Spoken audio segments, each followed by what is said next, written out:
Hi, everybody. Welcome to my live. I have a few minutes so I can do a live. So it's interesting. I was reading an article. I just posted it on the feed on Medium. Sometimes people are like, why do I have to sign up to Medium? First of all, that's an income stream for me. So, like, obviously, I want you to sign up for Medium and read it because I get paid when you read it. But also, in this case, and most other cases, you can also put the headline and Google it with Dr. Psych Mom or directly search on the Dr. Psych Mom page, and then you can get the same article.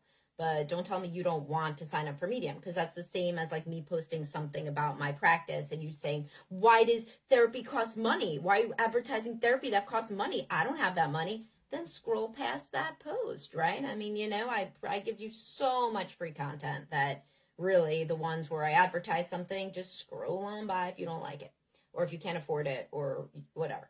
So anyway, in this particular case, it's interesting because the woman wrote in about her boyfriend's house being really messy. And I was younger. I'd seen less clients by that point. And the clients that I did see were younger because younger people come in to see younger therapists. And I said, like, maybe it will change over time. And a man's house can be messy, but then he can learn to be more neat within the context of a marriage. And a lot of guys have messy houses, and then they have a normal looking home later. I completely disagree with that advice now. In like every way. If the guy is a messy guy, he's always going to be a messy guy. And I think that, and this is like interesting because a lot of people say, like, should I see a therapist that has certain life experience, certain age? I mean, basically, like, you got to hit the sweet spot where they got like as much life experience as like the one that's above you, I think would be most useful. Like the next stage, like, the like I who still have kids at home, if I were going to see a therapist, I might go for an empty nester, somebody who's already been through having kids, right? Because in this case, after having so much more experience, I'm like, get out of Dodge. Why are you with this guy who can't keep his home looking normal? This is going to be a thing for your whole marriage, and it is for so many women that I work with now where I've seen that it's never improved. And it's a sign of basic incompatibility, and he can't keep his shit together. And you're going to have to come in as his mommy and his enabler and the overfunctioner. And why don't you go to therapy, figure out why you're drawn to a man that cannot even keep his house looking normal, and then maybe you'll end up with a man with whom you're more compatible. So that would be my advice now. So it's interesting for me, like, and I update it when my advice is totally different, and I'll start doing that more maybe because it would be kind of interesting. But like now, from the perspective and of like being older already, like in that article I was like, oh yeah, I'm married to somebody messy too, and like it's all right. No, it wasn't. It was super stressful. So like if you are a young person and you're dating somebody, you want to think about basic compatibility. Love does not conquer all. If you're super different on certain domains, it's not going to work. That yin and yang thing is super popular among young people because they just don't understand how it's easier with a yin yin or a yang yang. So anyway, if you have any questions about this topic or about others, then definitely give them to me right now. I can answer a couple right this second, and I'll probably go live again later in between clients. But I guess my point more is 2 points. To that specific article, do not marry a guy whose mess bothers you. Like, it's always going to bother you forever.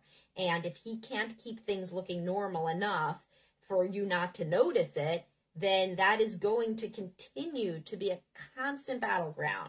It's just like marrying a guy who drinks and then thinking, oh, he's going to stop. Another thing that women do a lot. Oh, he's going to stop. He's going to stop drinking. He's going to settle down. Yeah, some guys settle down and some guys keep drinking.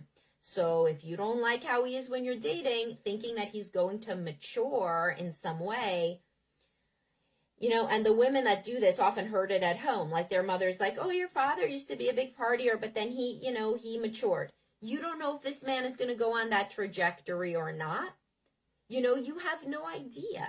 So this whole, like, he's going to change eventually. And a lot of guys say it too, like, oh, like, I'm going to stop drinking. I'm going to settle down once the baby comes, then I won't go party.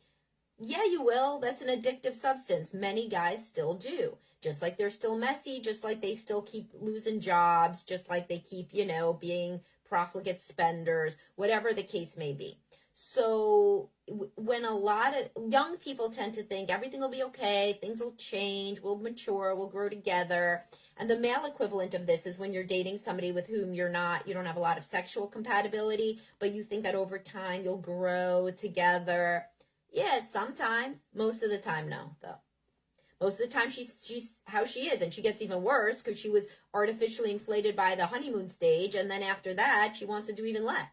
So yes, there's maybe 10% of the time people change, grow, like turn into a different person, and look back and say, "Wow, I can't believe I was so messy, or I was such a big partier, or I was so prudish about sex." But 90% of the time, they're telling you who they are. And if you don't have a close relationship with parents or like a therapist or some sort of mentor figure, then the only advice you're getting is from same age peers, and they're just as stupid as you, right? So, I mean, it's the truth. Like, if you're a 25-year-old girl, you're getting advice from other 25-year-old girls. What do they know? Nobody knows. So if you're getting into a therapeutic relationship, my advice is be with somebody who's already done the thing that you wish that you could do, successfully. Like raise kids or have a career or I don't know, be in a romantic relationship. Like if I was working on a romantic relationship, I wouldn't want a therapist who was a committed single because really, do they know about marriage or not? I mean, I don't think so. How? Only intellectually.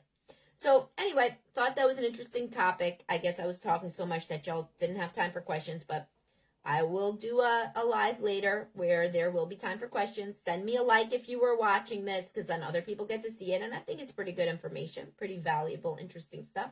So send me a like if you are watching this right now.